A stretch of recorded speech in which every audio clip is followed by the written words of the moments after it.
Morning বন্ধুরা, কেমন আছো তোমরা সবাই? আশা করি সবাই খুব ভালো আছো আর সুস্থ আছো। আর আমরা কিন্তু এখানে বেশ ভালো আছি। লাইফ উইথ স্মাইলের একটি নতুন ব্লগে তোমাদের সকলকে স্বাগত। সকালের টিফিন থেকেই শুরু করলাম আমার ভিডিওটা। সকালে ঘুম থেকে উঠতে না আজকে একটু দেরি হয়ে গেছে। কি বলতো, ওই এতদিন তো 5টার সময় মোটামুটি উঠে যেতাম, কিন্তু আজকে কীভাবে জানি চোখটা লেগে গেছে। সেই উঠতে উঠতে 5:45 বেজে গেছে। তা হুড়োহুড়ি করে হাত মুখ ধুয়ে তাড়াতাড়ি করে সমস্তটা গুছিয়ে নিলাম। আর এই জন্য না সকালবেলা ভিডিওটা আর শুরু করা হয়নি। তা ভাবলাম একটু ধীরে সুস্থেই শুরু করব, মানে গুছিয়েটা আগে নিয়ে তারপরে আস্তে আস্তে শুরু করব। আর কি বলতো, আমাদের দেখবে সব সময় টার্গেট থাকে যে আমাদের বাড়ির লোকরা যখন বাইরে বেরোবে তার আগে তাদেরকে সমস্ত কিছু গুছিয়ে দিই। এই জন্যই সকালবেলা আজকে ঘুম থেকে উঠে যেহেতু দেরি হয়ে গেছে, তা আমি আগে থেকেই বুঝে নিয়েছি যে দেরি যখন হয়েছে আমার সব কিছুই দেরি হবে। কারণ শুধু শুধু আমার চিন্তা করে কিছু হবেও না। তাই ওদের জন্য আগে সমস্তটা করে নিই। এই টিফিন বলো, তারপর মেয়ের টিফিন গোছানো, মেয়ের খাওয়া দাওয়া, এইসব গুছিয়ে তারপর ধীরে সুস্থে সমস্ত করা যাবে। এই জন্য আমি আগে টিফিনটা করে নিলাম, কারণ টিফিনে বিশেষ কিছু আজকে করব না, রুটি আর আলু পেঁয়াজ ভাজা। তা সেটা করে তারপর আস্তে আস্তে রান্নাবান্না বসিয়ে দিয়েছি। আর গোছানো থাকলে না, মানে রান্না করতে দেখবে 1 থেকে 1.5 ঘন্টা সময় লাগে। রান্না করতে কিন্তু বেশি সময় লাগে না, কারণ আমরা যদি গুছিয়ে নিই প্রথমে, পরপর একটার পর একটা রান্না মোটামুটি 2টো কড়াইতে বা 2টো গ্যাস জ্বালিয়ে হয়ে যায়। যেমন আমি একদিকে ভাত বসালাম আর একদিকে এই তরকারিটা বসিলাম, এটা 2টো পরপর হয়ে যায়। কিন্তু যদি গোছানো না থাকে দেখবে একটু দেরি হয়। একটা করে করব, গুছিয়ে নেব, তারপর রান্না করব, আবার আরেকটা করব, গুছিয়ে নেব, রান্না করব, এতে কিন্তু সময়টাও অনেকটা নষ্ট হয়। কারণ একটা রান্না করার সাথে সাথে আমি যেহেতু আরেকটা গ্যাসে আরেকটা রান্না করতে পারি, গোছানো না থাকলে সেটাও করতে পারবো না, দেখবে এটা কিন্তু দেরি হয়। আর এখানে দেখো বসিয়ে দিয়েছি মোচার তরকারি। আগের দিন রাতে মোচা কেটে জলে ভিজিয়ে রেখেছিলাম, সকালবেলা ঘুম থেকে উঠে আগেই মোচাটাকে সেদ্ধ করে নিয়েছিলাম।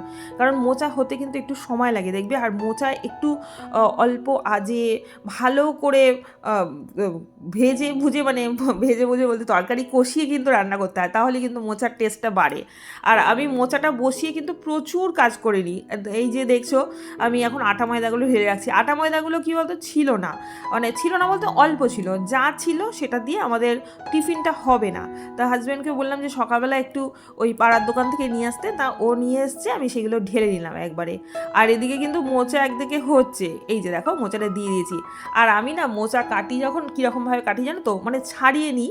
আজকের মোচাটা একটু বড়ই ছিল, আমি কী করেছি আগের দিন সকাল থেকে শুরু করেছি মোচা কাটা, মানে ওই যে ফুলগুলো আছে ওইগুলো আগে ছাড়িয়ে নিই, ছাড়িয়ে একটা প্যাকেটে রেখে দিই। আর রাতের বেলা কী করি, ওটা একদম কুচিয়ে তারপর নুন জলের মধ্যে চুবিয়ে দিই আর কি।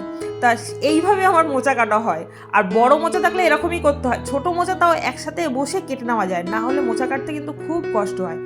আর এখানে মোচাটা বসিয়ে দিয়েছি ওদিকে, আর এদিকে দেখো ওই মেয়ে যেহেতু প্রত্যেকদিন সবজি সেদ্ধ দিয়ে ভাত খেয়ে যায়, তার সবজি সেদ্ধটা হয়ে গেছে, আর তার সাথে মোচা দিয়েও খেয়ে যাবে। ভাতও ওদিকে হয়ে গেছে, আর এদিকে মোচা আমার হয়ে গেছে। একটু ঘি দেবো আর একটু গরম মশলা দেবো। আমার হাজব্যান্ড আবার এইসব তরকারি খুব ভালোবাসে, আর শুধু হাজব্যান্ড বলবো না, আমিও আর আমার মেয়েও তরকারি খেতে একটু বেশি ভালোবাসি। আমাদের মধ্যে সব তরকারি হয়, এই মোচা ভালো, তারপরে উচ্ছে তো আছেই, তাছাড়া ওই যে লতি, গাটি কচু, এই সব জিনিস আমাদের প্রত্যেক দিন কিছু না কিছু তরকারি হিসেবে থাকে। আর শুধু যেটা আমি আগে করতাম না সেটা হলো কচু শাক, আর ইদানিং কচু শাকও করছি। আগে না কচু শাক পারতাম না করতে, মানে মোটামুটি অনেক বছর কচু শাক করিনি কোনো দিন।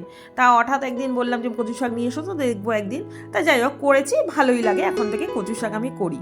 যাই হোক, তারপরে মেয়েকে স্কুলের বাসে দিয়ে এসে এবার শুরু করে দিয়েছি আমার প্রত্যেক দিনের যে কাজগুলো থাকে সেইগুলো। তাই প্রথমে তো রান্নাটা ওদিকে তো হচ্ছে, এরপরে একটু রান্না বাকি আছে, কারণ বেশিরভাগ রান্নাই হয়ে গেছে। ডাল, মোচা, তারপরে একটা ভাজা করেছি, সমস্তটাই হয়ে গেছে। বাকি আছে শুধু মাছ, ওই পমফ্রেট মাছ আগের দিন এনেছিল, তা সেটা সর্ষে পোস্ত দিয়ে করব। তা সেটা পরে করব, মানে নুন হলুদ মাখাতে রেখে এসেছি, কারণ ফ্রিজ থেকে বার করে আমি স্কুলের বাসে দিতে গেছি, তারপরে এসে দেখছি ওটা ছেড়ে গেছে বরফটা, তারপরে ওটাকে নুন হলুদ মেখে চলে এসেছি এখানে বিছনাটা তুলতে। আর আজকে না চাদরটা বেশ অনেক দিন হয়ে গেছে চাদরটা পাল্টাচ্ছিলাম না। আর সাদা চাদর ছিল তো, মানে হালকা কালারের চাদর ছিল তো, একটু নোংরা নোংরা পড়ে গেছিলো। চাদর মোটামুটি 1 সপ্তাহে পাল্টানো হয়, কিন্তু এ সপ্তাহে দেখলাম সপ্তাহের বেশি হয়ে গেছে। ভাবছিলাম পাল্টাবো পাল্টাবো করে আর পাল্টানো হয়নি। তা আজকে ভাবলাম না চাদরটা পাল্টে নিই, আর চাদর পাল্টানোর আগেই দেখবে তোষকটা ঝাড়া হয়, তাই ভালো করে তোষকটা ঝেড়ে একবারে খাটটা ভালো করে মুছে নিলাম, কারণ খাটের পেছনের দিকটা না একটু নোংরাই পড়েছিল। তা ভালো করে মুছে নিয়ে এবার বারান্দায় যে কটা জামা কাপড় ছিল সেই জামা কাপড়গুলো ভাঁজ করে নিচ্ছি। অ্যাকচুয়ালি কী বলতো, এখন বারান্দায় জামা কাপড়গুলো থেকে যায়, নাহলে আমি আগের দিন রাতেই কিন্তু জামা কাপড় গুছিয়ে রাখি, কিন্তু যেহেতু ওয়েদারটা এখন কেমন বৃষ্টি বৃষ্টি হয়ে রয়েছে আর বারান্দায় জামা কাপড় দিয়ে রাখি, এই জন্য সহজে শুকোতে চায় না। আর শুকোলেও কী হয়, আমি সকালের দিকে আর জামা কাপড় ভাঁজ করার আজকে টাইম পাইনি, ওই যে যেহেতু দেরি হয়ে গেছে তাই বেলার দিকে এখন জামা কাপড়গুলো ভাঁজ করে জায়গায় রেখে দেবো। আর আমার মধ্যে একটা কী বলতো, এই জামা কাপড় ভাঁজ করা নিয়ে একটু আলসেমি আছে, কিন্তু ওই আলসেমিটাকে না আমি আমার নিজের মধ্যে রাখতে চাই না, কারণ একবার যদি ভাবি থাক জামা কাপড় ভাঁজ করবো না, একদিন যদি সেটা ভাবি না পরের দিনগুলো সেরকমই হবে। এই করে কি করে একটা স্তূপের মতো জমে যায়, তার থেকে আমি সময় করে নেওয়াই পছন্দ করি এখন। যদিও কোনো সময় আমি সেটা করতাম না, হ্যাঁ আমি হয়তো 2-3 ঘন্টার জন্য রেখে দিতাম, কিন্তু এই যে 3-4 দিন ধরে জামা কাপড় ফেলে রেখেছি তারপর ভাঁজ করছি, সেটা আমি কোনো সময় করিনি। আর এখানে দেখো আমি বললাম যে মাছটা করব, এই মাছটা ভাজা হয়ে গেছে, ভাজাটা ওই কাজগুলো করতে করতেই আস্তে আস্তে মাছটা ভেজে নিয়েছি। আর তারপরে এই যে শস্য পোস্ত দিয়ে এবার জল দিয়ে রেখে দেবো। আজকে আর ধনে পাতা নেই, ধনে পাতা থাকলে না সুবিধা হতো। আর বন্ধুরা, যেটা আজকে তোমাদের আমি দেখাবো কয়েকটা জিনিস, সেইগুলো চলো আজকে তোমাদের সাথে শেয়ার করি।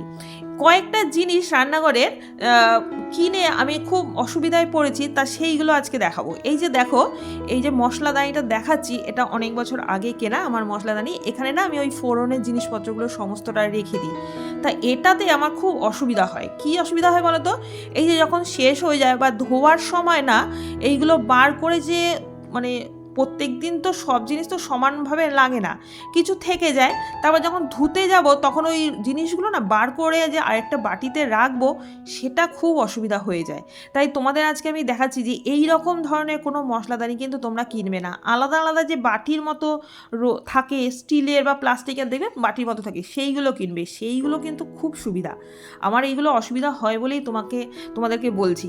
এটা তখন যখন কিনেছিলাম অনেক বছর আগে, তখন অল্প বয়স ছিলাম, নতুন সংসার করছি, বুঝতেও পারিনি, তা কিনে নিয়েছিলাম। দেখতে সুন্দর লেগেছিল, কিনে নিয়েছিলাম, কিন্তু পরে এখন বুঝি যে এইটা ধুতে গিয়ে আমার কত অসুবিধা হয়। এরকম আরও কয়েকটা জিনিস জানো তো আমার খুব অসুবিধায় পড়তে হচ্ছে, তা আজকে ভাবলাম তোমাদের সাথে শেয়ার করি। এই যে এই কৌটোগুলো আমি কয়েকদিন আগে অনলাইন থেকে কিনেছিলাম। আর এটা কি অসুবিধা হয় বলো তো, মানে এটা যেহেতু এয়ার টাইট না, তাই ভেতরে যেই জিনিসই রাখি না কেন সবই নরম হয়ে যায়। যেমন ধরো ওই যে বিস্কুট, চানাচুর, তারপরে হচ্ছে চিপস বা কি বলবো আরও অনেক ধরনের জিনিস, মানে খাবার জিনিসগুলো না ভেতরে রাখলেই দেখছি নরম হয়ে যায়। তা আমার মেয়ের বিস্কুট প্রথমে রাখতাম, তারপর দেখলাম নরম হয়ে যাচ্ছে, চানাচুর রেখেছি সবই নরম হয়ে যাচ্ছে। তাই বলছি যে এই রকম কন্টেনার দেখতে ভালো লাগলে কি হবে, এইগুলো কিন্তু রান্নাঘরের কাজে একদম সুবিধাজনক নয়, বরঞ্চ মানে জিনিস খারাপ হয়ে যায় এবং খুব অসুবিধার মধ্যেই ফেলে। এবার দেখো আরেকটা জিনিস দেখাচ্ছি। এই যে এই কাপটা অনেক বছর আগে কেনা, 6খানা কাপের সেট। যখন কিনেছিলাম তখন দেখতে বেশ ভালো লাগছিলো, ভাঁড়ের মতো দেখতে। তা বাইরের চায়ের দোকানে যেমন ভাঁড় দিয়ে চা খাই, তা এরকম কিনি বলে এটা কিনে নিয়েছি। কিন্তু বাড়িতে এসে যখন ইউজ করেছি, একদিন ইউজ করেছি, তারপর আর আমি ইউজ করিনি। কারণ কী বলতো, ওই যে গরম চাটা যখন ঢাললাম ঠিক আছে, তারপর যখন ধরে খাবো তখন প্রচণ্ড গরম হয়ে যাচ্ছে। যেমন কাপের হ্যান্ডেল থাকলে কি সুবিধা হয়, হ্যান্ডেল ধরে খাই, কোনো অসুবিধা নয়। কিন্তু এটা এতটাই অসুবিধা হচ্ছে যে এটা আমি নিজে আর কোনোদিন ইউজও করিনি, আর কাউকে এটা ইউজ করার জন্যও দিইনি। তাই এই জিনিসটাও কিন্তু তোমরা একদমই কেনার চেষ্টা করো না, এরকম ধরনের জিনিস। আর এই যে ফাইবারের প্লেটটা যদি আমি কিনে নিয়ে আমাকে গিফট করেছি, মানে আমার মেয়েকে গিফট করেছিল, এটা খুবই খারাপ। কারণ গরম খাবার এখানে রাখা যায় না, রাখার পরেই কিন্তু জিনিসটা খারাপ হয়ে যায়। আর এরকম ফাইবারের জিনিসে খাবার খাওয়াও উচিত না, গরম খাবার বা যেই খাবারই। তাই বলছি যে এই সব ধরনের জিনিস কিন্তু তোমরা একদম কিনবে না। তা এতক্ষণ ধরে আমি কিন্তু এমনি ভয়েস না দিয়ে এমনি কথা বলে তোমাদের দেখাচ্ছিলাম, কিন্তু তারপরে দেখলাম বাইরের প্রচুর আওয়াজ হচ্ছে, তা সেটা বন্ধ করে দিয়ে আমি ভয়েস দিয়েছি। এরপরে আমার সমস্ত কাজই মোটামুটি হয়ে গেছে। আর কয়েকটা জামা কাপড় ভিজিয়েছিলাম, তোমাদের বলেইছিলাম যে চাদরগুলো কয়েকটা ভিজিয়েছি, তা সেইগুলো ধুয়ে চলে এসেছি ছাদে। তা বন্ধুরা, আজকের মতো ভিডিওটা কিন্তু আমি এখানেই রাখছি। ভিডিওটা আর বড় করলাম না, অনেকটাই বড় হয়ে গেছে। আর আমি দেখছি তোমাদের বড় ভিডিও কিন্তু একদমই পছন্দ হচ্ছে না, তাই যতটা পারছি ছোট দেওয়ার চেষ্টা করছি। কিন্তু কি হয় বলো তো, ভিডিও করতে করতে এতটাই বড় হয়ে যায় যে সেইগুলো কেটে বাদ দিতেও ভালো লাগে না, কারণ একটার সাথে আরেকটা রিলেটেড থাকে, এই জন্য বাদ দেওয়াও যায় না। তোমরা যারা যারা আমায় সাবস্ক্রাইব করেছো তাদের জানাই অসংখ্য অসংখ্য ধন্যবাদ। আর যারা ভিডিও দেখছো কিন্তু এখনও পর্যন্ত সাবস্ক্রাইব করেননি, তাদের বলি প্লিজ একটা সাবস্ক্রাইব করে দিয়ে যাও। আর আমার যেসব বন্ধুরা আমাকে সাবস্ক্রাইব করেছো তাদেরও যাদের চ্যানেল আছে, তারা চিন্তা করো না, তাদের চ্যানেলে অবশ্যই করে আমি একবার যাব, গিয়ে দেখে আসবো। তাহলে আজকের মতো বন্ধুরা ভিডিওটা এখানেই রাখলাম, তাহলে টাটা বাই।